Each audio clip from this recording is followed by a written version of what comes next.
Welcome welcome welcome welcome welcome to win science. नया नया दिन, शायद ये आप नेक्स्ट डे पे देख रहे हो, लेकिन मैंने यस्टरडे ही ये भी रिकॉर्डिंग कर ली है। लेकिन welcome, have a great day. और एक बात, you are watching win science. पिछले क्लास में हमने पढ़ा थे पूरे के पूरे आयनिक कंपाउंड्स, चीर फाड़ करके हमने ठीक से पढ़ा था, बिकॉज बहुत ईजी है, वो मेरा फेवरेट भी टॉपिक है। आज आज हम क्या करने जा रहे हैं, तो आज हम ऑकरेंस ऑफ मेटल पढ़ने वाले हैं। ये थोड़ा मेटलर्जी में आता है। मेटलर्जी मतलब मेटल की स्टडी, तो उसमें आ जाता है। आई होप मेरी आवाज़ ठीक से आ रही होगी। तो वो पार्ट आ जाता है, वो पार्ट आ जाता है थोड़ा बॉन्डिंग की तरफ, मतलब केमिस्ट्री में। ये थोड़ा सा आ जाता है मेटलर्जी की तरफ। मेटलर्जी, मेटलर्जी मतलब क्या? मेटल्स की स्टडी या फिर मेटल की एक्सट्रैक्शन की स्टडी। अब हमें मेटल्स या फिर एलिमेंट्स या फिर मिनरल्स कहाँ पे मिलते हैं, तो ऑकरेंस कहाँ पे आ जाता है उनका? ऑब्वियसली ज़मीन खोदेंगे तो वहाँ मिलेंगे। और एक जगह है, तो वो जगह है पानी। यस, खारे पानी में भी हमें कई सारे मिनरल्स मिलते हैं। मिनरल वाटर सुना होगा आपने। मिनरल वाटर मतलब क्या? विथ एडेड मिनरल्स, मतलब ये मिनरल वाटर ऑलरेडी मिनरल का है, कंपनीज और मिनरल्स ऐड कर रही है, वैसा कोई नहीं है। लेकिन हमें कई सारे सोल्यूबल सॉल्ट्स जो होते हैं ना, किसी एलिमेंट के या फिर किसी भी मतलब मेटल और नॉन मेटल के सॉल्ट्स, तो वो हमें पानी के अंदर भी देखने को मिल सकते हैं। तो दो इम्पॉर्टेंट सोर्सेस जहाँ से हमें मिनरल्स, एलिमेंट्स मिलेंगे या फिर मिनरल्स मिलेंगे या फिर मेटल्स मिलेंगे, तो वो है खारा पानी, और दूसरा है कि अर्थ का क्रस्ट। अर्थ का क्रस्ट मतलब ज़मीन खोदने के बाद वहाँ पे हमें मिनरल्स मिल जाते हैं। तो कैसा है ना, the element the element or compounds which occur naturally in the earth crust are known as minerals. लेकिन the minerals contain a very high percentage of particular metal and metal can be profitably extracted from it. The mineral is called as ore. तो कई सारे minerals में हमें sodium, या फिर चलो हम मान लेते हैं कि हमें कई सारे मिनरल्स से हमें मेटल्स निकालने हैं। लेकिन कुछ ऐसे होंगे ना मिनरल्स जिनमें मेटल्स का कंटेंट सबसे ज़्यादा होगा, तो उन्हें हम ओर कहते हैं। ओ आर ई, ओर मतलब जहाँ सबसे ज़्यादा मिनरल कंटेंट होता है। जहाँ सबसे ज़्यादा मिनरल कंटेंट होता है। तो एक मैं बहुत इंटरेस्टिंग फैक्ट बताऊंगा। जो अगर आपने कोई मैग्नेट ले लिया और वो मैग्नेट आपने सॉइल में डाल दिया, किसी मिट्टी में, तो उस पे भी चिपक जाते हैं कुछ लोहे के छोटे छोटे छोटे जो रॉक्स होते हैं, वो चिपक जाते हैं। लेकिन क्या वो प्रॉफिटेबल है कि चलो ऐसे ही हम मैग्नेट्स रास्ते से ऐसे मूव करेंगे मैग्नेट्स, और फिर जितनी ज़्यादा मिट्टी उन पे जमेगी तो उनसे हम आयरन निकालेंगे, तो वो ज़्यादा प्रॉफिटेबल नहीं है। लेकिन कुछ ऐसे पत्थर होते हैं अर्थ के नीचे, तो जिनके पत्थर हमको पिघलाया एक बार, तो उनमें से भी हमें आयरन मिल जाएगा, तो वो ज़्यादा प्रॉफिटेबल है, तो उसको हम और कहेंगे। जो मिट्टी में जो हमें आयरन मिलेगा वो इतना ज़्यादा इंपॉर्टेंट हमें नहीं है, वो इतना मैटर नहीं करता। तो जो प्रॉफिटेबल है, मतलब जिससे हमें कम क्वांटिटी में सबसे ज़्यादा प्रॉफिट मिल जाए, तो उन्हें ही हम और कहते हैं। Next, extraction of metal. You have learn the reactivity series of. तो एक बार फिर से स्टार्ट करते हैं एक्सट्रैक्शन ऑफ मेटल से, बिकॉज यहाँ पर की थोड़ी इलेक्ट्रिसिटी की प्रॉब्लम थी। ये लैपटॉप हो गया था बंद, तो रिकॉर्डिंग नहीं कर पाया था। यहाँ से आगे कोई प्रॉब्लम नहीं होगा। Extraction of metals, extraction of metals मतलब क्या? कोई भी ओर में से या फिर किसी भी मिनरल में से हमें सिर्फ मेटल चाहिए, किसी भी मिनरल में से हमें सिर्फ मेटल चाहिए, तो उस एक्सट्रैक्शन को हम अब जानने वाले हैं। तो रिएक्टिविटी सीरीज तो हमने जान ली है। तो जो हाईली रिएक्टिव होते हैं और कुछ होते हैं जो लीस्ट रिएक्टिव होते हैं, तो हमें ये जान के बहुत अच्छा लगेगा कि जो लीस्ट रिएक्टिव होते हैं, जो सबसे ज़्यादा चिल होते हैं, वो सबसे ज़्यादा ईजी होते हैं हमें मेटल्स निकाल एक्सट्रैक्ट करने में। जैसे आप कहोगे गोल्ड, कॉपर, सिल्वर, तो ये तो कंपाउंड्स भी नहीं बनाते, वे बस ऐसे ही पड़े रहते हैं। हम जाएंगे, उनको ढूंढेंगे, निकालेंगे, धोएंगे, फिर थोड़ा सा उस पर प्रोसेसिंग करेंगे और यूज़ करेंगे। तो ऐसे भी होते हैं। तो कुछ ऐसे होते हैं जो सल्फाइड, कार्बन, कार्बोनेट्स, तो इन मतलब कार्बोनेट्स, सल्फाइड्स, ऑक्साइड्स उनमें हो जाते हैं। तो earth crust, some metals are found in earth crust in free state. Free state मतलब बहुत easily accessible, while some other are formed in the compound, मतलब कंपाउंड में भी, मतलब सल्फाइड इनमें। Activity series, the metals at bottom of activity series are least reactive, मतलब जो bottom में होंगे तो वो सबसे कम रिएक्टिव होंगे। सबसे कम रिएक्टिव मतलब सबसे ज़्यादा चिल, उनका एक्सट्रैक्शन सबसे ज़्यादा ईजी होगा। Often in the free state, for example gold, silver, platinum, platinum मैं भूल गया था, प्लेटिनम, प्लेटिनम की ज्वेलरी भी आती है, और copper, these are found in free state. Copper, silver are found in combined states such as sulfides and oxides, तो वो भी हमें देखने को मिल जाते हैं। The metals at the top of activity series, at the top मतलब highly reactive, तो K, Na, Ca, MgAl, these are never found in nature in free state, मतलब आपको वो कभी भी शांत बैठे हुए नहीं मिलेंगे, बहुत ज़्यादा उद्यमी बालक है वो, यहाँ वहाँ छलांगे मारते रहेंगे, कंपाउंड्स बनाते रहेंगे, सल्फाइड्स, ऑक्साइड्स और भी कार्बोनेट्स, तो इस तरीके की चीज़ें बनाते रहेंगे। आगे, the metals in the middle of activity series, जैसे ZnFePb, ZnFePb, तो ये मॉडरेटली रिएक्टिव है। मॉडरेटली रिएक्टिव मतलब करेंगे रिएक्ट, लेकिन इतना भी ज़्यादा नहीं करेंगे, थोड़ा थोड़ा करेंगे। These are found in the earth's crust mainly as oxides and sulfides, मतलब ये सिर्फ हमें ऑक्साइड्स और सल्फाइड्स में देखने को मिल जाते हैं। मतलब ये सिर्फ ऑक्साइड्स बनाएंगे, मेटल ऑक्साइड्स, और कुछ होंगे वो सिर्फ सल्फाइड्स बनाएंगे, और कुछ ऐसे भी होंगे जो ऑक्साइड भी बनाएंगे, सल्फाइड भी बनाएंगे। FeSO4 मतलब आयरन का सल्फाइड, Fe2O3 मतलब आयरन का ऑक्साइड, तो आयरन उन बालकों में से ये दोनों कंपाउंड्स बनाएंगे। You will find ores of many metals are oxides because oxygen is very reactive element and is abundant in earth. इसका मतलब क्या? इसका मतलब ये है कि आपको मोस्ट ऑफ द जो मेटल्स होने वाले हैं वो आपको ऑक्साइड्स में दिखेंगे। तो इसका रीज़न ये है कि ऑक्सीजन इज़ हाईली रिएक्टिव। दूसरा एक रीज़न है, ऑक्सीजन इतना ज़्यादा है हमारे एटमॉस्फेयर में, हम ब्रीथ भी ऑक्सीजन ही कर रहे हैं, हम छोड़ कार्बन डाइऑक्साइड रहे हैं, लेकिन ब्रीथ ऑक्सीजन कर रहे हैं। ऑक्सीजन ज़्यादा होता है और रिएक्टिव भी होता है। यही कारण है कि कई सारे मेटल्स का हमें मेटल ऑक्साइड ही देखने को मिलेगा। सल्फाइड्स बहुत कम होते हैं, कार्बोनेट्स उससे कम होते हैं।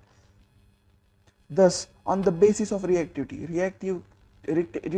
के बेसिस पे we can group the elements into 3 categories. 3 categories कौन कौन सी है? Metal of low reactivity, metal of medium reactivity, मतलब ये करेंगे, थोड़ा सा करेंगे रिएक्ट, और कुछ होते हैं वो सबसे ज़्यादा उद्यमी बालक, तो उनको हम हाई रिएक्टिविटी में डालेंगे। तो ये बहुत इंटरेस्टिंग एक्टिविटी सीरीज़ है मेटलर्जी को लेके। जो पोटेशियम है, जो सोडियम है, जो कैल्शियम है, मैग्नीशियम है और एल्यूमिनियम है, इनको एक्सट्रैक्ट करने के लिए सबसे पहले इलेक्ट्रोलिसिस ही करना पड़ता है। आगे ZnFePbCu, ये थोड़े मीडियम बालक है, तो इनको रिएक्शन रिड्यूस करने के लिए कार्बन चल जाएगा, तो कार्बन के साथ वो कर लेंगे। आगे सिल्वर और गोल्ड, ये सबसे चिल बालक हैं, तो ये नेटिव स्टेट में ही, मतलब बस कहीं पे ऐसे पाउडर के फॉर्म में पड़े होंगे अर्थ के नीचे, तो वहाँ से हम उठाएंगे, उनकी ज्वेलरी बनाएंगे और पहनाएंगे, तो इतना इजी होता है। तो इसका एक फ्लो चार्ट इन्होंने बहुत इंटरेस्टिंग दे रखा है NCERT माता ने। तो वो फ्लो चार्ट हम अभी जान रहे होंगे कि क्या है फ्लो चार्ट में, क्या नहीं है। तो उस फ्लो चार्ट में ऐसा है क्या? तो जब आप वो फ्लो चार्ट देखोगे तो उसमें सबसे पहले ओर लिखा है, कॉन्सेंट्रेशन की बेसिस पे metal with high reactivity, metal with medium reactivity, metal with low reactivity, 3 classifications. जो हाई रिएक्टिविटी वाले हैं उनको सबसे पहले हम क्या करेंगे, इलेक्ट्रोलिसिस करेंगे मोल्टन फॉर्म में, मतलब तपाएंगे और उनका इलेक्ट्रोलिसिस करेंगे एनोड्स डाल के, एनोड और कैथोड डाल के, तो हमें प्योर मेटल मिल जाएगा। तो ये किन के लिए करना पड़ता है? Sodium, potassium, sodium, calcium, magnesium, aluminium को। आगे जो मीडियम रिएक्टिविटी वाले हैं, मीडियम रिएक्टिविटी में कार्बोनेट और सल्फाइड और, ये 2 चीज़ें। तो जिन्होंने कार्बोनेट बनाया उनका कैल्सिनेशन करेंगे। कैल्सिनेशन हम 1 मिनट में पढ़ेंगे, उनका करेंगे कैल्सिनेशन। और जो सल्फाइड में है उनका करेंगे रोस्टिंग। यूट्यूब वाली रोस्टिंग नहीं, ये सीरियस वाली रोस्टिंग है। रोस्टिंग मतलब हवा के साथ तपाएंगे जोर से, तो वो सल्फाइड से ऑक्साइड्स बन जाएंगे। तो देखो कैल्सिनेशन और रोस्टिंग जब हमने की तो हमें मिला ऑक्साइड्स ऑफ मेटल। अब ये जो ऑक्साइड्स ऑफ मेटल है इनको रिड्यूस करेंगे तो हमें मिलेगा एक रॉ फॉर्म में मेटल। उसका हमें फिर से प्यूरिफिकेशन करना पड़ेगा, तब हमें मिलेगा प्योर मेटल। रिफाइनिंग करनी पड़ेगी। मेटल विथ लो रिएक्टिविटी, ये वैसे सल्फाइड और में होंगे तो इनकी रोस्टिंग करेंगे, या फिर ऑक्साइड में होंगे तो इनका डायरेक्टली रिडक्शन करके हम इनमें से इम्प्योरिटीज़ निकाल के हमें प्योर, मतलब रिफाइनिंग मतलब इम्प्योरिटीज़ निकालना, वो करके हम सीधे प्योर मेटल मिल जाएगा। एनरिचमेंट ऑफ ओर्स, तो देखो किसी भी एक और को एक पत्थर की तरह मान लो, तो पत्थर में बाकी सारी इम्प्योरिटीज़ भी होंगी और कुछ यूजफुल पार्ट होगा, कुछ यूजलेस पार्ट होगा। तो यूजलेस पार्ट को हम कहते हैं गैंज। तो the ore mined from earth are usually contaminated with large amounts of impurities such as soil, sand, मिट्टी, धूल वो आ जाती है, तो उसको हम गैंज कहते हैं। The impurities must be removed from ore prior to extraction of metal। तो किसी भी मेटल के एक्सट्रैक्शन से पहले हमें ओर में से इम्प्योरिटीज़ साइड हटानी होगी, ताकि वो जो प्योर मेटल है वो हमें मिल सके। ये पिलो डाल देता हूँ पीठ के पीछे ताकि आपको ठीक से कैमरा के पास आ सकूं। This process of removing gangue from ore is based on difference between physical and chemical properties. अब ये गैंज हम कैसे निकालेंगे, तो जो कुछ ऐसे एलिमेंट्स होंगे, चलो एक पकड़ लो, ये है गैंज, ये है बाकी सारा प्योर मेटल। तो प्योर मेटल कुछ अलग कैरेक्टरिस्टिक्स दिखाएगा और गैंज कुछ अलग कैरेक्टरिस्टिक्स दिखाएगा। तो 1 मिनट के ले लेते हैं कि हम आयरन ले लिया और आयरन के साथ थोड़ी मिट्टी है, तो हम आयरन को ऐसे मैग्नेट से निकाल सकते हैं या फिर मिट्टी को हटा सकते हैं जब हमें प्योर आयरन एक बार मिल जाए। तो ऐसी चीज़, ये फिजिकल प्रॉपर्टीज और केमिकल प्रॉपर्टीज़ के चेंज से हमें गैंज को सेपरेट करना पड़ेगा। Different techniques, different separation techniques are usually employed, मतलब अलग अलग टेक्निक्स है जिनसे हमें ये दो चीज़ें सेपरेटली मिल जाती है। अब हम पढ़ेंगे कि लो रिएक्टिविटी वाले एलिमेंट्स को किस तरीके से हमें एक्सट्रैक्शन करने आना चाहिए। अब आप कहोगे सर ठीक है, लो रिएक्टिविटी मतलब क्या, मतलब वो is a very unreactive and उनको सिर्फ हमने तपा दिया एक बार बस, मतलब ऑक्साइड से सीधे प्योर मेटल हमें मिल जाते हैं। तो वो हम 1 मिनट में पढ़ लेते हैं। या फिर जो सल्फाइड होगा तो सल्फाइड का सीधा सल्फाइड से ऑक्साइड, ऑक्साइड से प्योर मेटल, इतना ईजी होता है। तो 1 मिनट के लिए मर्क्यूरी ले लेते हैं। हमारा मर्क्यूरी बहुत चिल बंदा है। मर्क्यूरिक ऑक्साइड हमें मिल जाता है मर्क्यूरी के सल्फाइड से। मर्क्यूरी के सल्फाइड को बस ऑक्सीजन के साथ तपा दो, हमें मिल जाता है, हीट कर लो तो हमें मिल जाता है HgO प्लस 2SO2। 2SO2 उड़ जाएगा, HgO जो है उसको हम देखेंगे। HgO को फिर से हम तपाएंगे तो हमें मिल जाएगा 2Hg और ऑक्सीजन उड़ जाएगा। सिमिलरली कॉपर का जो सल्फाइड है उसके बारे में पढ़ेंगे। कॉपर के सल्फाइड को फिर से तपाएंगे ऑक्सीजन के साथ तो कॉपर का ऑक्साइड बन जाएगा। अब उस कॉपर के ऑक्साइड को फिर से सल्फाइड के साथ गर्म करेंगे तो हमें ऑक्सीजन और सल्फर साइड को निकलते हुए देखेंगे और हमें बहुत सारा कॉपर मिलेगा और सल्फाइड मतलब SO2 गैस उड़ जाएगा। तो इस तरीके से लो रिएक्टिविटी वालों की सिर्फ हीटिंग के साथ हो जाती है क्या, एक्सट्रैक्शन हो जाती है। उसी तरह से जो मिडल एक्टिविटी वाले हैं उनके बारे में पढ़ेंगे। मिडल एक्टिविटी मतलब क्या, ये एवरेज एक्टिविटी शो करेंगे, मतलब ये कंपाउंड्स तो बनाएंगे लेकिन किस तरीके के बनाएंगे, सल्फाइड या कार्बोनेट्स। अब देखो जो लो रिएक्टिविटी वाले वो कार्बोनेट्स में बनाते ही नहीं, सिर्फ जो मिडल रिएक्टिविटी वाले वो सल्फाइड्स और कार्बोनेट्स दोनों बना देते। तो ये मैंने एक मैप तैयार कर लिया आपके लिए। सल्फाइड्स या फिर कार्बोनेट्स को हम रोस्ट करेंगे, मतलब उन पे रोस्ट वीडियो बनाएंगे नहीं, रोस्ट करेंगे मतलब हवा के साथ, बहुत सारे ऑक्सीजन के साथ तपाएंगे तो हमें ऑक्साइड बनता हुआ मिलेगा। कार्बोनेट या फिर सल्फाइड का एक बार ऑक्साइड बन गया तो उस ऑक्साइड को फिर से रिड्यूस करेंगे और प्योर मेटल हमें प्राप्त होगा। तो एक एग्जांपल लेते हैं कैल्सिनेशन और रोस्टिंग का। रोस्टिंग जो होती है, अब ये डेफिनेशन है यहाँ पे, डेफिनेशन ऑफ रोस्टिंग, यहाँ पे डेफिनेशन ऑफ कैल्सिनेशन, दो सेपरेट चीज़ें। बस ये आप जान लो, रोस्टिंग में हमें ऑक्सीजन का बहुत ज़्यादा नीड पड़ता है, कैल्सिनेशन में ऑक्सीजन का नीड नहीं होता, वो कम से कम हवा में तपाया जाता है। आगे रोस्टिंग, अब रोस्टिंग जो है ZnS मतलब जिंक का देखेंगे। जिंक के सल्फाइड का जब रोस्टिंग होगा, देखो सल्फाइड के लिए क्या हमने इसमें पढ़ रखा है, सल्फाइड के लिए रोस्टिंग है, कार्बोनेट्स के लिए कैल्सिनेशन है। चलो मैं भी थक गया। तो रोस्टिंग में हम क्या करेंगे, ऑक्सीजन के साथ रिएक्ट करवाएंगे तो ऑक्साइड बनेगा जिंक का और फिर SO2 गैस उड़ जाएगा। उसके बाद हम फिर से जब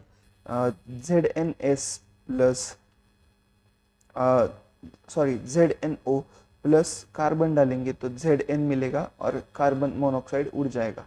तो इतना इजी है। लेकिन उसी तरह से अगर जिंक का कार्बोनेट होगा तो कार्बोनेट को हम हीट करेंगे कम से कम हवा में, यहाँ पर आप लोग को ऑक्सीजन नहीं मिलेगा, तो बन जाएगा जिंक ऑक्साइड। ये जिंक ऑक्साइड हम लेंगे और उसको, मतलब जिंक ऑक्साइड हमें मिलेगा तो जिंक ऑक्साइड के साथ फिर से कार्बन डालेंगे और हमें मिल जाएगा जिंक और कार्बन मोनोऑक्साइड उड़ जाएगा। तो बेसिकली ये जो कार्बन है ना सिंगल, तो उसको कोक भी कहते हैं। अब कोक क्या होता है, आपने क्रूड ऑयल देखा होगा तो उसमें भी कई सारे कार्बन के लंबे लंबे चेन्स होंगे, पेट्रोल, डीजल। तो उसी तरह से कोयला, मतलब क्या कहेंगे हम उसको, कोयले को क्या कहते हैं हम, चारकोल नहीं, वो रॉक सॉलिड जो होता है ब्लैक ब्लैक कलर का, जो माइन से एक्सट्रैक्ट करते हैं, उसमें भी बहुत सारा कार्बन होता है, तो उसे हम कोक कहते हैं।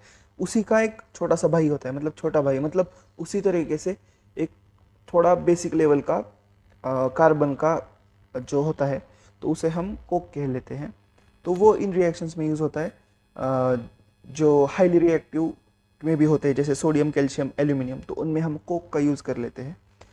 तो ये जो है कैल्शियम, तो ये सारे भी रेड्यूसिंग एजेंट्स की तरह यूज़ कर लेते हैं। रेड्यूसिंग मतलब क्या, एक्सचेंज करेंगे, प्योर मेटल को साइड में हटाएंगे और ऑक्साइड वगैरह खुद बना लेंगे और उड़ जाएंगे। तो ये हमें देखने को मिलता है MnO, मैग्नीज ऑक्साइड को जब आप एल्यूमिनियम के साथ रिएक्ट कराओगे तो मैग्नीज हमें सेपरेट मिल जाता है, एल्यूमिनियम ऑक्सीजन के साथ बॉन्ड करके उड़ा देता है सेपरेट, और हमें मैग्नीज सेपरेट मिल जाती है और थोड़ी सी हीट भी मिल जाती है।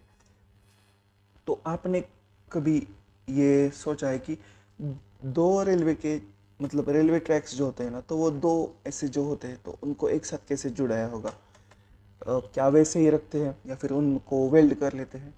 तो ये वेल्डिंग का ही प्रोसेस है, लेकिन इसको थर्माइट प्रोसेस कहते हैं। इनमें भी यही है, एल्यूमिनियम खुद को रिड्यूस कर लेता है और आयरन को बीच में रख देता है। तो पहले क्या करेगा वो जो आदमी है, ये देखो ये आदमी थर्माइट प्रोसेस का, उस प्रोसेस को थर्माइट प्रोसेस कहते हैं। तो इसमें क्या करेगा, Fe2O3 का पाउडर डालेगा दो ट्रैक्स के बीच में, दो ट्रैक्स में ड्रॉ कर देता हूँ कुछ इस तरीके के, दो ट्रैक्स के बीच में ऐसे वो पाउडर डालेगा। मैं पाउडर भी ड्रॉ कर देता हूँ आपके लिए, बिकॉज ऐसे ही फील आता है। फिर उसके ऊपर एल्यूमिनियम की पाउडर डालेगा, एल्यूमिनियम का थोड़ा थोड़ा पाउडर डालेगा ऊपर से, रुको, कुछ एल्यूमिनियम दूसरे कलर से, ब्लैक कलर से एल्यूमिनियम का पाउडर डालेगा ऊपर से, और इसको हीट करेगा बहुत ज़ोर से आग की मदद से। तो धीरे धीरे क्या होगा, Fe2O3 जो है ना, वो एल्यूमिनियम के साथ रिएक्शन करेगा, खुद के ऑक्सीजन एल्यूमिनियम को दे डालेगा, यहाँ पे आयरन आके बस जाएगा और जो एल्यूमिनियम है वो यहाँ पे नीचे नीचे गिर जाएगा एल्यूमिनियम। तो इस तरीके से दो ट्रैक्स को थर्माइट प्रोसेस की मदद से जोड़ दिया जाता है। अब यहाँ तक तो आपको आई होप अच्छे से क्लियर हुआ होगा। अब जो top of the reactivity series है, मतलब जिन्होंने हद पार कर दी है रिएक्शन में, तो उनका हम क्या करेंगे, उनका हम इलेक्ट्रोलिसिस करेंगे, बिकॉज करंट के आगे कोई पावर ही नहीं है। चश्मा ठीक कर देता हूँ। तो करंट के आगे कोई भी पावर नहीं है, तो हम उनको करंट देंगे, करंट के साथ उनको सेपरेट कर देंगे। तो इन्होंने क्या किया है ना, जिनको इजीली रिड्यूस ना हो, जैसे सोडियम, मैग्नीशियम, कैल्शियम या फिर एल्यूमिनियम को, तो कुछ इस तरीके से कैथोड और एनोड्स डाल देते हैं। और फिर जो एनोड होता है ना, उस पर इम्प्योर मेटल डालेंगे, और जो कैथोड होता है उसमें प्योर मेटल डालेंगे, जो मेटल का यहाँ पे इम्प्योर है। मतलब अगर यहाँ पे एल्यूमिनियम होगा तो यहाँ पे प्योर एल्यूमिनियम डालेंगे। अगर एल्यूमिनियम जनरली नहीं लेते, सोडियम या फिर चलो मैग्नीशियम पकड़ लेते हैं हम, तो सोडियम पकड़ लेते, तो यहाँ पे होगा सोडियम, सीधा साधा सोडियम, यहाँ पे सबसे प्योर सोडियम होगा। और जब करंट फ्लो होगा इन दोनों के बीच में से, देखो इन दोनों के बीच में से जब करंट फ्लो होगा ना, तो प्योर मेटल जो है तो ये यहाँ से यहाँ पे ट्रैवल करेगा, इम्प्योरिटीज़ नीचे गिरती जाएंगी, इम्प्योरिटीज़ यहाँ पे नीचे गैंज गैंज जो इम्प्योर है वो नीचे गिर जाएगा, और इस तरीके से हम इनकी भी एक्सट्रैक्शन कर लेते हैं। अब रिफाइनिंग ऑफ मेटल्स, 17 मिनट हो चुके हैं। रिफाइनिंग ऑफ मेटल्स हम इलेक्ट्रोलिटिक रिफाइनिंग वगैरह से जान सकते हैं। मैंने बस ये आपको इसका रिफाइनिंग का डायग्राम लेकर मैंने आपको ये बताया कि किस तरीके से इसकी हाइड्रोलिसिस होती है या फिर इलेक्ट्रोलिसिस होती है, लेकिन कुछ इस तरीके का ही सिमिलर प्रोसेस हमें देखने को मिल जाता है। अब हम पढ़ेंगे रिफाइनिंग ऑफ मेटल्स।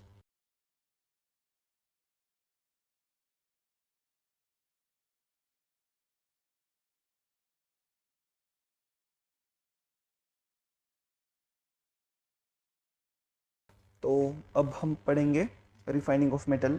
अब ये मैं यहाँ पे क्यों पढ़ रहा हूँ, बिकॉज ये बस छोटा सा टॉपिक है, मुझे लगा बहुत बड़ा होगा, बिकॉज रिफाइनिंग 11th स्टैंडर्ड में हमने बहुत ज़्यादा पढ़ रखी थी, लेकिन यहाँ पे रिफाइनिंग बहुत छोटी सी इलेक्ट्रोलिटिक रिफाइनिंग ही बताई गई, जिसमें इलेक्ट्रोलिसिस ही होता है। तो हम वो पढ़ेंगे यहाँ पे रिफाइनिंग ऑफ मेटल्स में। और एक बार हमने पढ़ ली इलेक्ट्रोलिटिक रिफाइनिंग और रिफाइनिंग, तो उसके बाद हम सीधा करोजन में जा सकते हैं। तो refining at the end of the day होती क्या है?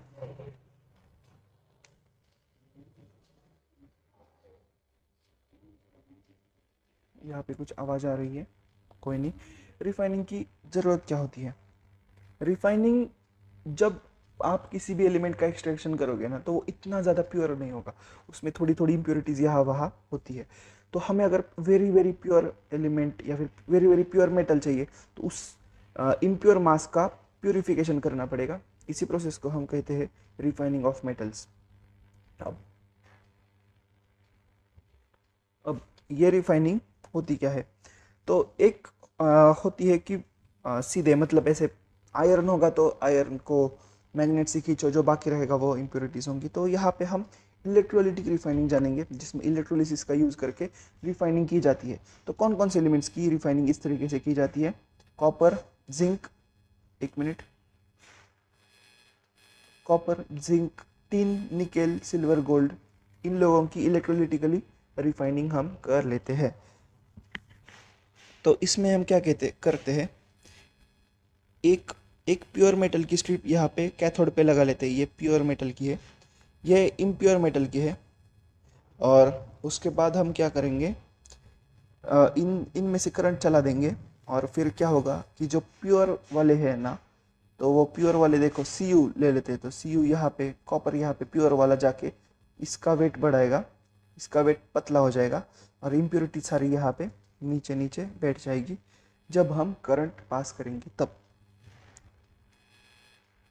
The solute of impurities go into the solution, whereas the insoluble settle down at the bottom, known as anode mud. अब ये एनोड के नीचे आता है, इसलिए उसको हम कहेंगे एनोड मड। अगर ये कैथोड के नीचे आता तो हम कहेंगे कैथोड मड ऑब्वियसली, लेकिन यहाँ पे हम एनोड मड कहते हैं, जो एनोड के नीचे इम्प्योरिटीज धंस जाती है। अब ऐसा नहीं होगा कि इम्प्योरिटीज है तो फिर ये यूजफुल नहीं है। कई कई बार एनोड मड में गोल्ड भी पाया जाता है, कई कई बार सिल्वर, प्लेटिनम या फिर आयरन भी पाया जा सकता है, लेकिन बस हमें जो इम्पोर्टेंट है वो अगर हमें सेपरेट चाहिए, तो गोल्ड का कोई हमें लेना देना नहीं है। हमें सिर्फ टिन चाहिए, तो हमें गोल्ड से क्या मतलब, गोल्ड फिर आगे यूज़ होगा किसी और प्रोसेस में। लेकिन यहाँ तक आई होप आपको समझ में आया होगा, एनोड मड का भी कंसेप्ट आपको समझ में आ ही गया होगा। Thank you for watching win science. अब ये लेक्चर मैं फाइनली एंड कर रहा हूँ। और अगर आपको कोई भी डाउट हो, comment section is always open for you guys. See you in the next lecture. वो शायद एंडिंग वाला लेक्चर होगा जिसमें हम करोजन पढ़ेंगे। करोजन मतलब किस तरीके से मेटल्स करोड होते हैं। 1 करोड़ नहीं, करोड़ मतलब किस तरीके से मेटल ऑक्साइड्स बन के मेटल्स वीक हो जाते हैं बाय द टाइम, और इसको कैसे प्रिवेंट करेंगे वो भी हम पढ़ लेंगे। तो thank you for watching till now. If you find any value in this lecture, subscribe to win science, and thank you for watching. Bye bye.